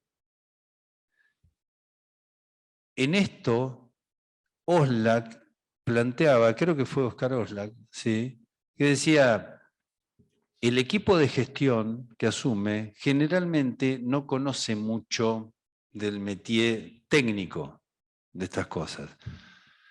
Y hasta a veces comete el error de estar en una permanente sospecha sobre lo que la burocracia puede estar haciendo. Entonces genera áreas al estilo de las que hablábamos, con equipos casi en paralelo de los que son los estables, que controlan, intervienen, pero que no conocen tanto el métier. Por lo tanto, en un momento de la gestión, lo que empieza a suceder es que hay como un acuerdo tácito. Es, la burocracia te deja hacer lo que cree que te puede dejar hacer y hace de cuenta que vos sabés un montón, y vos haces de cuenta que estás gobernando la burocracia y te quedas tranquilo, y cada uno opera en su ámbito. Entonces, los procesos siguen habitualmente y la política o el plan de gestión de esa organización se queda con los 2 o 3 temas que son más manejables en términos de la gestión. Y el resto que dice, y no se puede hacer nada, con la burocracia no se puede hacer nada. Acá querés hacer algo y es imposible. Hay muchas normas, esto no se puede, esto está restringido, te frenan esto, te frenan lo otro. Bueno, es lo que dice Matus, no se trata solamente de talento, también se trata de saber cómo funciona y ver cómo uno puede operar sobre esas estructuras y tratar de permear un plan a través de esas estructuras. Por lo tanto, esa es una de las capacidades, o sea, hay un grupo que tiene que ver con lo estructural, que es el saber técnico, que es la base de la organización. Es el control que se lleva adelante permanentemente, la ejecución presupuestaria, la contabilidad, las compras, etcétera, etcétera. Y otro tipo de capacidades que son las que hacen que nosotros podamos manejar esa organización y enfilarla en el sentido que estamos buscando como plan de gestión y lo que nos estamos proponiendo como objetivos transformadores. Entonces, ahí hay algo que Claudia planteaba que me parece crucial, es cómo incorporo a esos equipos en este proceso, cómo los hago parte de ese proceso, cómo los hago responsables, pero a su vez que también tengan el beneficio de haber sido partes de ese proceso. Esa es una de las capacidades que uno tiene que trabajar mucho y que es histórico esta dificultad. Y que no tiene que ver solamente con el saber técnico, sino esta idea de yo sé conducir, no sé de contabilidad. Mientras el que sabe de contabilidad entienda a dónde voy y que entienda que es mi socio, yo estoy tranquilo de que él contabilice como corresponde. O sea, salgo del estado de sospecha permanente de que me puede estar perjudicando, cuando en realidad hay algo que es una verdad que todos los que tenemos ya muchos años en la gestión pública sabemos. La burocracia opera básicamente por el miedo. No tiene una iniciativa de perjudicar. Opera en función del miedo. En el momento que se siente más amenazada, cierra filas, cuida que nada suceda, y lo que trata de hacer es: no me saques de mi esquema técnico porque eso me pone en riesgo. Pero lo que no va a pasar es que vaya a haber una actitud de perjuicio hacia la gestión. Al contrario, es: che, no se me vengan encima, yo sé hacer esto. Y en todo caso, si quieren que sea más innovador, ábranme esa puerta y yo puedo hacer aportes para ver cómo mejorar esto, pero siempre dentro de este esquema. ¿Por qué? Porque para quien está en la carrera de una organización, eso es de alto riesgo.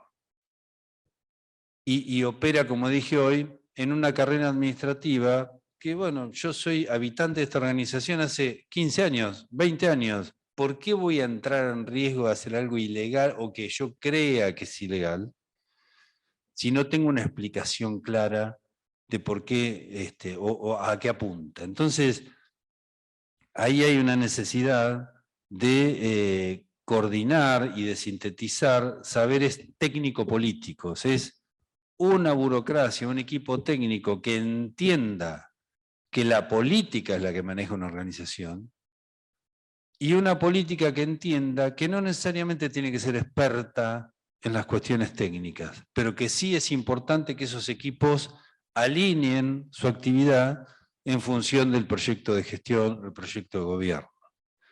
Ese es uno de los puntos en los cuales nosotros enfocamos mucho, porque la gestión se permea a través de las organizaciones públicas, no hay otra manera. En los procesos de reforma se intentó, a través de esta idea de un título que es muy interesante, que por ahí tiene una base totalmente genuina, pero que se distorsiona en la Argentina, que es el tema de la gobernanza.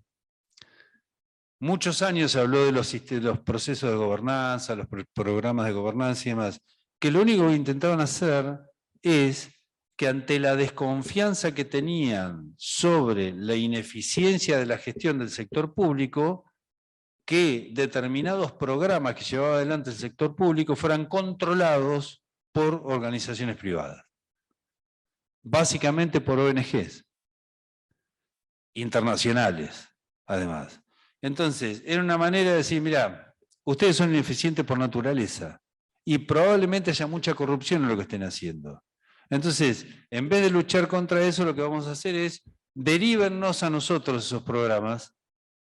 Es un presupuesto de ustedes, es un problema de gestión de ustedes, pero la plata dejen que la ejecutemos nosotros. Lo llevamos adelante, lo vamos a controlar mucho mejor y además nos van a pagar por esto, con lo cual está bárbaro. Este era el proceso que se quería implementar. O sea, tercerizar gran parte de los programas que ejecuta el Estado sin tercerizar la responsabilidad, obviamente.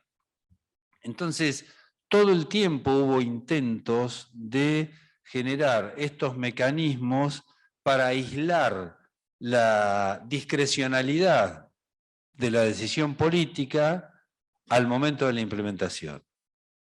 ¿Crearon el programa X? Bueno, el programa X, dejen que lo ejecutemos nosotros, somos mucho más confiables y estamos más organizados. Ustedes tienen muchos paros, tienen cortes, la gente no trabaja, es probable que esa plata se derive a alguna cuestión política, entonces, si viene para acá, se ejecuta bien. No hay ningún problema. Ese era el concepto que se quería llevar adelante. No era solamente la cuestión gerencialista por el hecho de la búsqueda de eficiencia permanente. Hay también en el sector público una necesidad de eficiencia, pero definida en función del sector público, no definida en función de costo-beneficio en términos de la rentabilidad, sino definida en función de cuál es el beneficio que uno busca en el sector público, cómo se mide ese beneficio. ¿Estamos bien hasta acá? ¿Hay alguna consulta o comentario, Judith? Hay algunos comentarios, si querés, como para ir haciendo un poquito un corte, Dale, dale. Dale. Por ejemplo, bueno, Eduardo Sánchez refiere precisamente la importancia, ¿no?, de las propuestas que se piensan y que se realizan, porque recuerdan en el comentario lo que mencionó hoy Larreta, ¿no?, respecto a las propuestas que anuncian abiertamente que van por un ajuste brutal, pérdida de soberanía, como privatizar empresas públicas, por ejemplo. Claudia Cardoso comenta que llegar a un acuerdo que nos convenga siempre acorde a las políticas que la gestión quiere llevar adelante, no que nos digan los que tenemos que hacer. Y le preocupa también a Leonor, por ejemplo, cuando el Estado utiliza los fondos de la seguridad social para otras cuestiones que le son ajenas, y después se resiente el sistema de jubilaciones. Hay algunos comentarios más, pero voy a mencionar uno más, el de Jorge Eduardo Rodríguez, que efectivamente considera que los ejes relevantes deberán ser la base del plan de gobierno y que son los mencionados por Cristina, y menciona precisamente todos los ejes que venimos escuchando a través de Cristina, como es la renegociación del acuerdo con el Fondo Internacional, construir las alianzas público-privados para la explotación de los recursos estratégicos, reformular el Pacto Democrático, refundar la Corte Suprema de Justicia. Hay otros más, pero están más o menos en el mismo sentido respecto a poder efectivamente llegar a negociaciones y acuerdos en pos, vendría a ser del beneficio de todos y de todas. Perfecto. ¿Algún comentario? Sí, aquí hay un comentario. Ahí está. Cuando vos hablabas de la burocracia y los políticos, yo recordaba un poco en la época de macrismo, como eso, digamos, cuando los políticos eran neoliberales, digamos, a la burocracia consideraban que era ineficiente, que los agentes públicos, digamos, no hacían su trabajo, y entonces contrataban consultoras. Y, digamos, había una erogación 10 veces más por el trabajo que hacían las consultoras, y eran cosas que después no quedaban como capacidad instalada dentro del Estado. Muy poco ha quedado. Entonces, también cuando vos hablabas, digamos, era como como que era ideal la relación entre política y burocracia. Claro. A veces cuando la política es neoliberal, esa relación directamente se quiere disociar para achicar el Estado, digamos, como que ellos quieren plantear, ¿no? Correcto.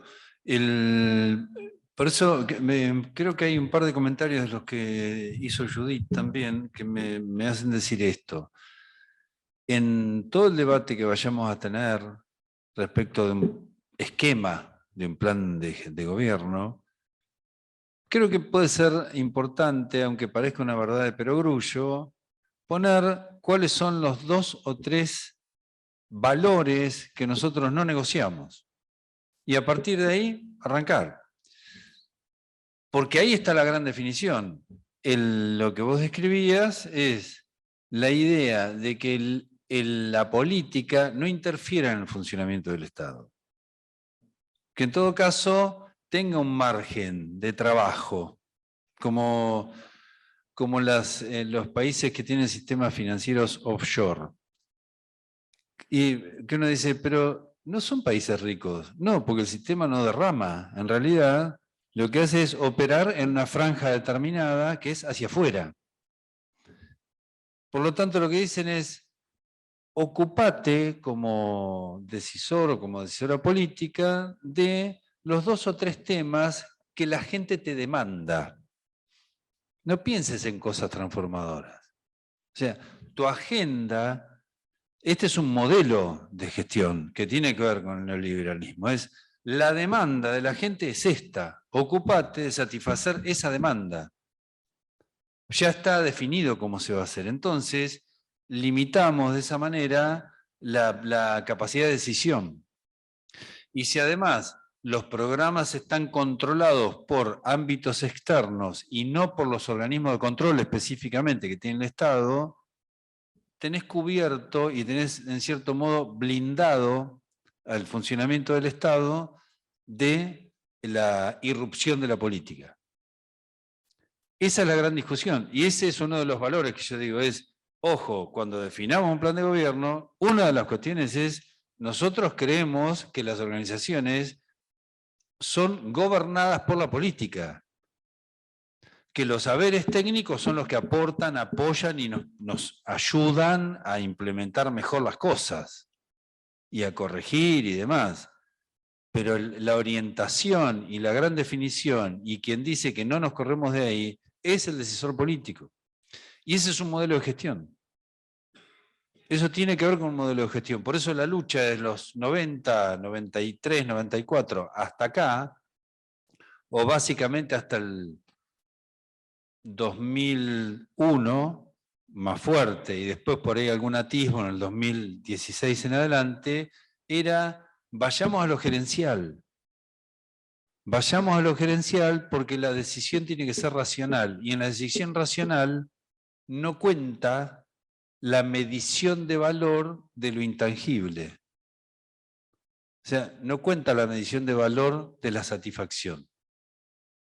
O cuánto vale más gente educada. ¿Qué valor económico tiene más gente educada o formada? ¿O qué valor económico tiene más gente mejor atendida en un hospital? Porque la eficiencia no estaría en atender más gente con menos costo. Es, en realidad, que a los que atiendo salgan todos bien.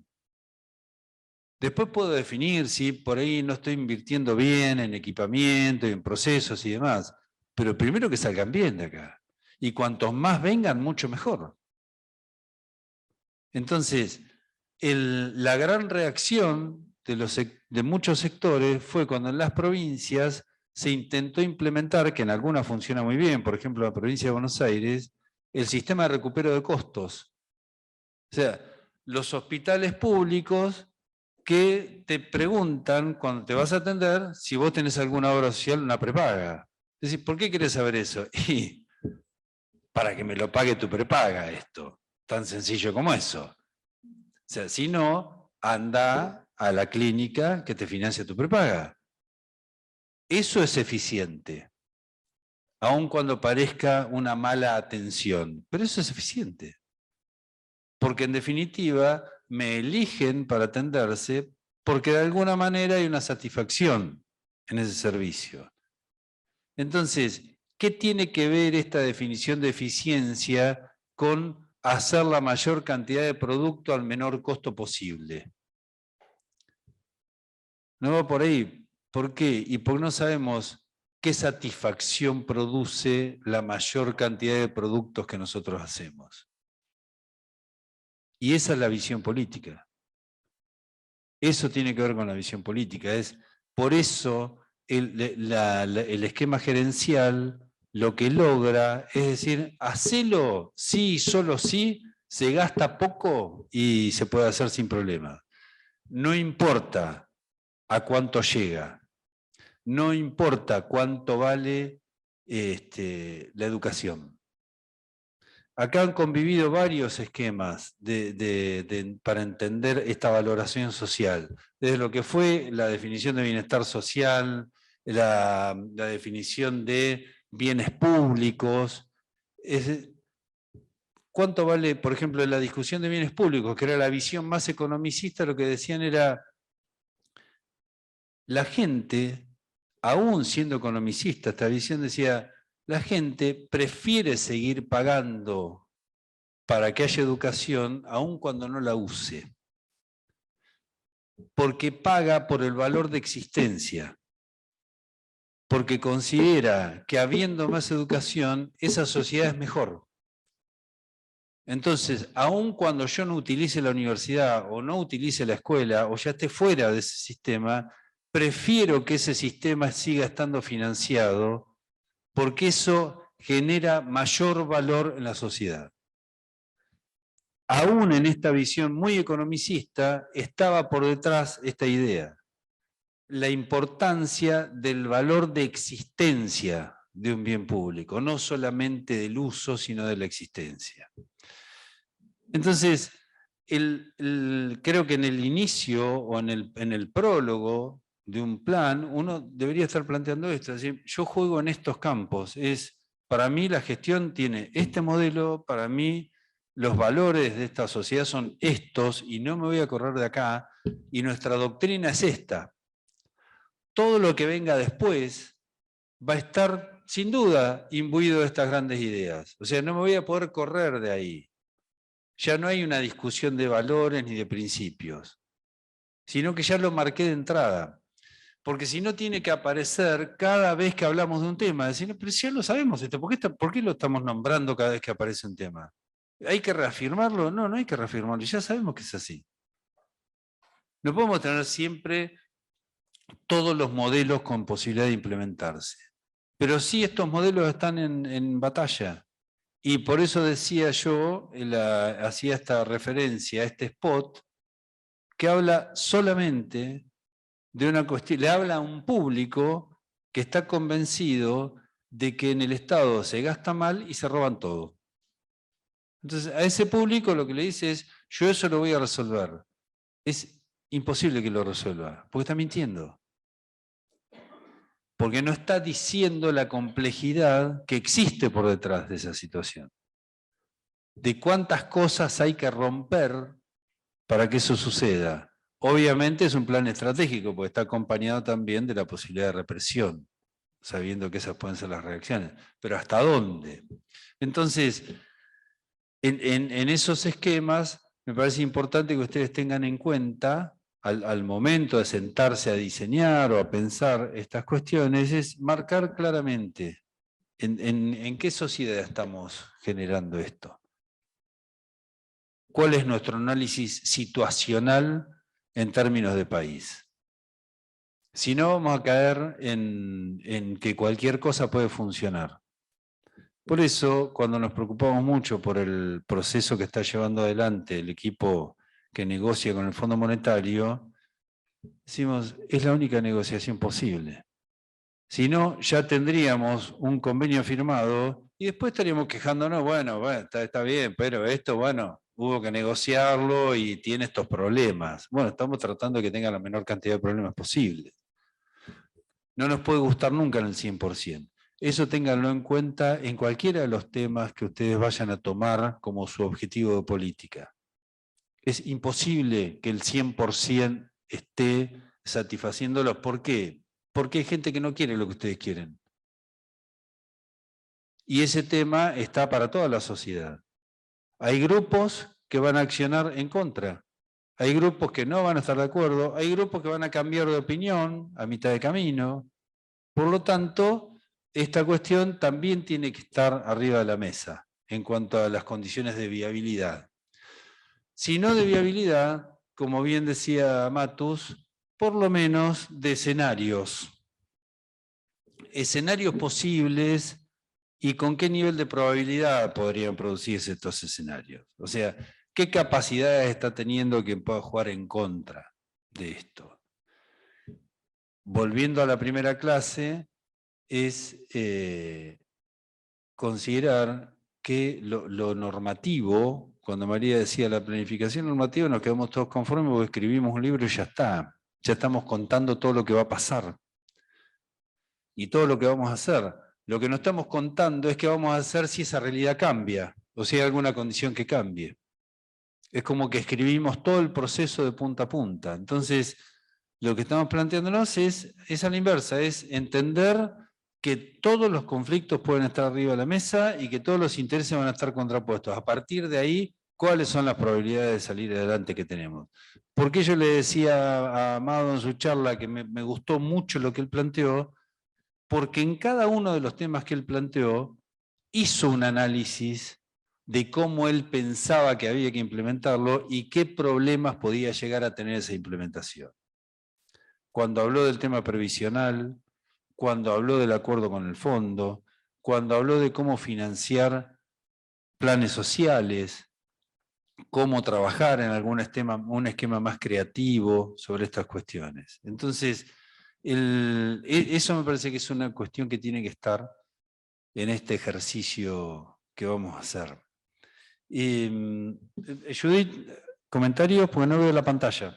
Dale, hay 3 comentarios más, te los voy a decir. Leonor González comenta: todos los grandes detractores del Estado, cuando tuvieron la oportunidad de gerenciar, tuvieron niveles de corrupción mucho más altos y con directores y profesionales que no tenían ni idea de la actividad de la empresa pública a la que venían a dirigir y obviamente fueron horrorosos. Finalmente terminaban tercerizando áreas completas y la gestión totalmente ineficiente. Así justificaban inviabilidad de lo público y no su ignorancia e impericia. Otra compañera, María Isabel, dice, siempre quien debe decidir es la política, porque eso es lo que la gente debe elegir, las políticas que desee simplemente en cada área. Y por último, Victoria Torres comenta ese post, exactamente va dirigido a esa parte de la sociedad que todo el tiempo denigra lo público, sostiene que las políticas son un gasto y que no son derechos sino un despilfarro de sus impuestos. Eso es de manual. Ana Laura Ferrarotti quiere hacer un comentario. Yo no sé si se puede habilitar o si vos, Mari. Gustavo, ¿hay alguien que quiera hacer un comentario verbal? En vivo. ¿En Ajá. vivo? Si Mari puede darle la palabra a Ana Laura Ferrarotti. Que la encuentre, ya está. Dale un segundito, Ana Laura. Reactiva tu audio, Ana Laura. ¿Dónde estás? Reactiva tu audio. Ahí está. Ahí está. Muchas gracias. Y disculpen, no quería interrumpir y mucho menos ser atrevida, pero quería comentar, yo acabo de ser elegida concejal, yo vivo en Merlo, San Luis, y fui por un acuerdo programático funcionaria del municipio, en el área de bromatología. En un área que totalmente nueva y desconocida para mí, donde me resonó esto del trabajo en equipos.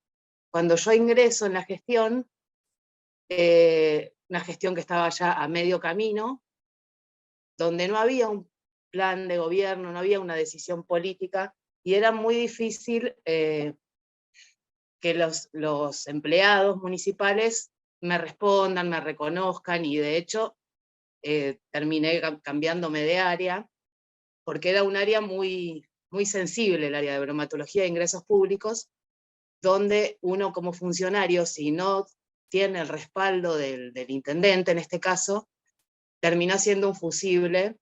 Y bueno, quería saber cómo veían, cómo preguntarles a los docentes, en este caso, ¿cómo haríamos para tener un plan estratégico cuando vos no tenés una cabeza que realmente piense políticamente? Eso, muchas gracias. No, al contrario, gracias por el comentario. Viene bien alguien que está en la pelea tanto de gestión como en la legislativa, está bueno. Así que gracias, Ana Laura.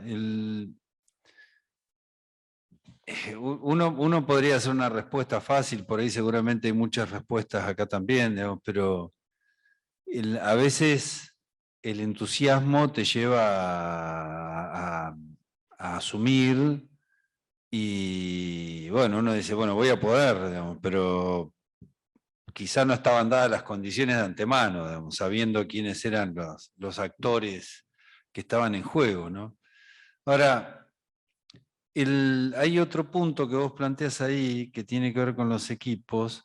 Primero, entendiendo que es un área que seguramente el tema de bromatología, al haber habilitaciones en el medio y al haber controles, ya de por sí hay situaciones que son muy factibles de generar como sociedades, acuerdos, hay ahí. Puede pasar, puede pasar. O sea, es lo que en auditoría llaman, son áreas difíciles para que haya un ambiente de control adecuado. O sea, siempre tenés que focalizar mucho precisamente porque hay un poder de policía y ahí la gestión ejerce un poder de policía. Con lo cual tenés que extremar los cuidados en términos de quiénes son los equipos que están operando en esa situación. También metiste otro tema ahí que me parece interesante. Lo voy a contestar, yo uso mucho en algunas actividades la metáfora deportiva, digamos, pero un director técnico muy conocido en algún momento me decía, dice, mira, hay para manejar un equipo que era de altísimo nivel internacional, me decía, hay jugadores que son expertos en su puesto, que saben jugar a la perfección en su puesto. Hay otros que no tienen tanta calidad a veces, no son tan vistosos, pero que entienden todo el juego. El problema es cuando el que es experto en su puesto cree que eso lo habilita para gobernar un equipo o una organización. Esta idea que siempre tienen los equipos técnicos de decir, traen a cualquiera cuando yo que sé mucho de esto podría estar manejando esta organización. Solamente por el conocimiento técnico. Sin considerar que ahí hay otras cuestiones que tienen que ver con las comunicaciones, con el manejo de los equipos, con la agenda de trabajo, etcétera, etcétera, y hasta con generar cierta épica en los equipos, que no son cosas que salen tan fácilmente. El punto es cómo detectás vos quiénes son los que entienden todo y que jueguen dentro de tu grupo, porque los que son expertos tienen que estar en lo que son expertos y valorarles esa expertise. Y no generarles equipos en paralelo porque como te molesta que sean expertos, bueno, su ego van a tener, es lógico. Vas a tener que luchar contra esos egos, pero es la convivencia natural para sacar el mejor resultado. Entonces, ahí se dan muchas cuestiones, muchas cuestiones. Y quizá esto explica algunas cosas que por ahí vos podés lograr y otras que no podés lograr. A veces vos tenés un muy buen plan en una oportunidad equivocada, o una oportunidad que no es la adecuada, no es el momento para ese plan. A veces tenés un muy buen plan acordado con actores que tienen otros intereses, entonces cuando el plan se echó a andar, empezaron a aparecer algunas dificultades que no sabes por dónde vienen. O sea, hay mucha exigencia en términos de poner en marcha una operación que vos querés dirigir en cualquier organización y en cualquier nivel, municipal, provincial, nacional, es lo mismo. Tienen otras complejidades normativas, pero en lo que es la tarea del manejo de los equipos es así. Y es básica la comunicación. Es básica la comunicación. Nosotros, y tener claro que uno quiere eso y que está dispuesto a pelear en eso, porque nosotros cuando estábamos en provincia con un equipo muy interesante que lo dirigía Claudia, teníamos un docente excelente, un docente de liderazgo que nos decía, lo primero que vos tenés que pensar si querés iniciar una carrera en el ámbito de la política es que la política, como hemos dicho en este curso muchas veces, es una construcción de poder permanente. Todo el tiempo. Porque es lo que te genera la viabilidad para lo que vos querés hacer. O sea, es un ejercicio permanente de construcción de poder. Ahora, lo primero que tenés que saber es si vos estás dispuesto a tener poder. O si a mitad de camino esto no te va a gustar y te vas a encontrar medio desorientado y vas a empezar a quejarte de lo que vos mismo querías construir. Entonces, primero tenés que estar convencido de que vos querés tener ese poder. Y ahí das la pelea. Si vas a ocupar un espacio, tenés que decir, bueno, si no sale como yo quiero, igual voy a ejercer mi acción para que esto salga como yo quiero. Y si ya extremadas todas las condiciones no puedo, bueno, me correré. Pero no dejo de pelear, que es lo que decimos permanentemente cuando estamos en las charlas de militancia. Es, ojo, una cosa es estar analítico, hacer diagnósticos, todo bien. Ahora, lo que no para es la pelea, porque siempre es mejor ganar. Por lo tanto, toda la disquisición técnica es en un momento, pero en otro momento lo que está claro es que es mejor ganar. O sea, esa es la vocación. Si no estamos tranquilos solamente haciendo análisis. Así que bienvenido tu comentario. Y que trae esto que charlábamos hoy del tema de los equipos de trabajo. Que es muy saludable armarlos, pero también es un ejercicio que se nos impone y es una responsabilidad diaria, permanente, de comunicación, de entender qué es lo que está pasando ahí, cómo nos damos cuenta lo que está rindiendo cada uno, si está conforme o no está conforme, en dónde aporta más, en dónde no aporta mucho, en qué momento puede estar, en qué momento no. sea, es mucho trabajo, mucho trabajo. Por eso es todo un tema, la capacidad que tiene que ver con el manejo de los equipos. Es todo un tema. Por eso también a veces hacemos la disquisición de, no estamos hablando de liderazgo y conducción como si fueran la misma cosa. En algunos casos sí, se puede dar. En otros casos por ahí no tanto, digamos. Uno tiene la posibilidad de convencer, de plantear grandes proyectos, grandes ideas, pero al momento de llevarlas a puerto, aparecen otras capacidades que uno tiene que adquirir que, bueno, nos generan cierta complejidad. Nos obligan a fortalecernos o a incorporar a veces equipos que vienen de otra extracción, pero que son acordes al proyecto que queremos llevar adelante. O sea, son acuerdos permanentes todo el tiempo. Todo el tiempo es una conversación. Por eso cuando definíamos en el arranque, incluso ayer tuvimos como un debate con Claudia sobre este tema, decíamos, siempre hay que acordarse que la planificación incluye de arranque, toda la discusión sobre el proyecto. Incluye toda esta discusión descarnada, a veces, la pelea, la definición, para dónde caminamos, eso ya es parte del plan.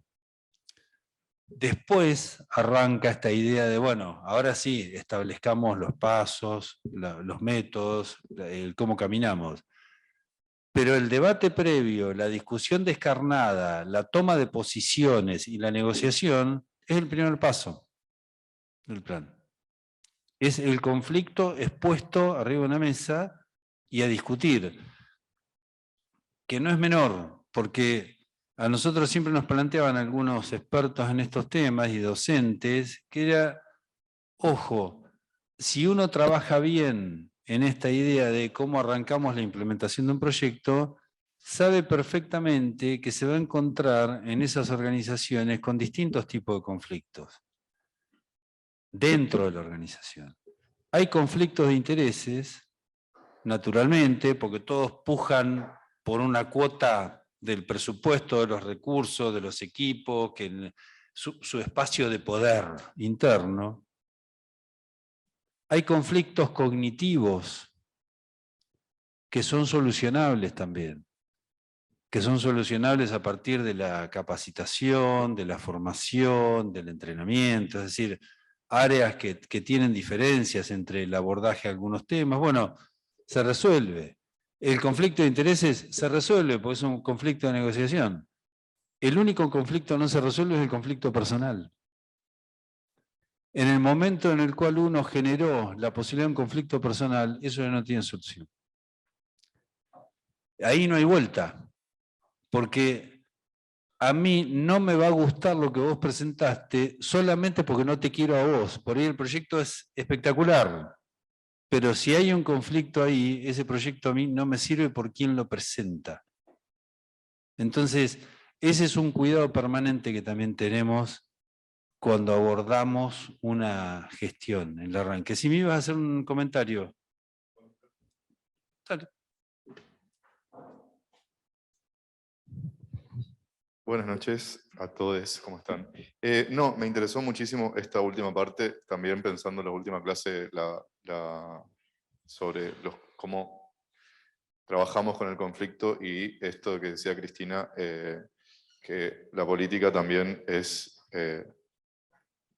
trabajar sobre el caos, ¿no? Y sobre todo cuando tenemos la visión estratégica, lo que acabas de mencionar, Gustavo, que tenemos el análisis situacional, tenemos el diálogo y el tratamiento directo con las organizaciones,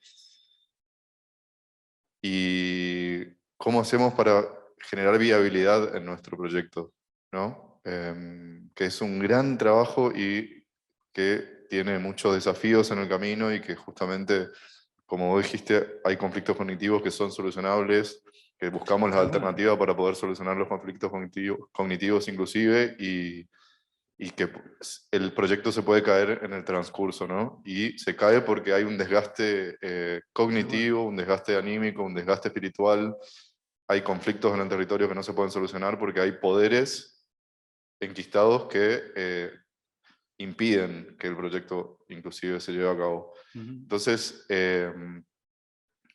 insistir, también, pero el tiempo pasa y la vida es esta, digamos, la que estamos viviendo. Entonces, nada, mi pregunta, agradezco este momento porque aclaró muchísimo más el trabajo y a mí lo que generalmente hay una voluntad política que está por sobre encima del presupuesto a veces, que no lo tengo en cuenta, inclusive hay proyectos que se pueden proponer y que se pueden llevar a cabo sin hacer un análisis presupuestario, o sea que eso es un tema clave en la planificación también, que los que no formamos parte de un municipio, de un gobierno provincial, de un gobierno en sí, no tenemos idea de lo que es el presupuesto. Simplemente pensamos en la planificación como si fuera algo que se puede hacer y se puede llevar a cabo sin tener en cuenta el gasto que eso, o la inversión. En este caso a mí me gusta hablar más de inversión que de gasto, pero es otra cosa, un tema a trabajar y a profundizar también, me parece. Ni una pregunta, eso nomás. Gracias por el comentario. Sí, también la cuestión financiera, todo es parte de la negociación. Creo que en la clase de Horacio Cao hice un comentario, una anécdota, que no tenía que ver con lo gracioso de la anécdota, sino saber qué es lo que le interesa a quien tiene que tomar la decisión para que tu proyecto vaya adelante. O sea, ¿cómo le hablas? No le interesa que le cuentes todos los años que vos trabajás en el lugar, la cantidad de cosas que haces, lo cansado que te vas a tu casa. Lo que le interesa es los indicadores que él tiene en la cabeza o ella tiene en la cabeza respecto de su recorrido de construcción de poder. ¿Esto me suma o no me suma en función de un análisis situacional? Yo hoy necesito que el Fondo Monetario me apruebe el convenio en las condiciones que yo quiero. Si yo lo llamo a Massa hoy y le digo, mira, yo tengo para contarte una idea que tengo de cómo negociar. Massa puede llegar a tener 30 segundos en escuchar lo que yo le voy a decir. Pues ya tiene horas y horas y horas de discusión. Entonces yo tengo que saber perfectamente qué es lo que le voy a decir para generar ese interés, para después poder explicarlo. Entonces, muchas de las frustraciones de los equipos de trabajo, sobre todo con la cuestión presupuestaria, es hablarlo siempre con la gente equivocada. Y pensar que el proyecto que vos tenés es importantísimo, sin evaluar que está dentro de los 250 proyectos que tiene esa organización y que el que establece esa prioridad es quien la conduce. Entonces, la conversación es con quien la conduce. Ese es el que va a marcar la prioridad. Y ese es el que va a abrir la puerta a una posibilidad de negociación. Y ni siquiera la va a resolver en el primer contacto, la va a resolver en el segundo o en el tercero, pero ya por lo menos tiene el tema. Sí, ¿alguien iba a comentar algo? Escuché que por ahí... Nada, está bien. ¿Cómo estamos de horario? Ya Estamos con unos 8 minutitos. ¿Querés hacer algún comentario, Judith? Mira, pusieron algunos comentarios más vinculados como Leticia, que bueno, que refiere y resalta precisamente lo básico que es la comunicación y la empatía con los equipos. También recuerda algunas palabras de Claudia cuando hacía referencia a la resistencia y cuenta su experiencia personal. Dice, hoy trabajo de directora en un área donde fui pasante 18 años, y hace 18 años, y eso hizo que la resistencia fuera menor porque podía conjugar las dos capacidades, la técnica y la política. Y Claudia Cardoso también comentó que le preocupa mucho que permitamos llegar a lugares de poder hombres y mujeres que poco tienen en cuenta lo que estamos hablando, que es esencial. Cada uno viene con su librito o ego personal, forman como un tapón y no escuchan a nadie. Claro, es así. Es una manera de no exponer lo que uno no conoce, porque nosotros no convivimos bien con el error. Ese es el problema. Lo consideramos siempre un fracaso, entonces explicar que no entendemos de algo que nos salió más o menos mal, se nos hace bastante complicado. No vamos a agregar mucho más.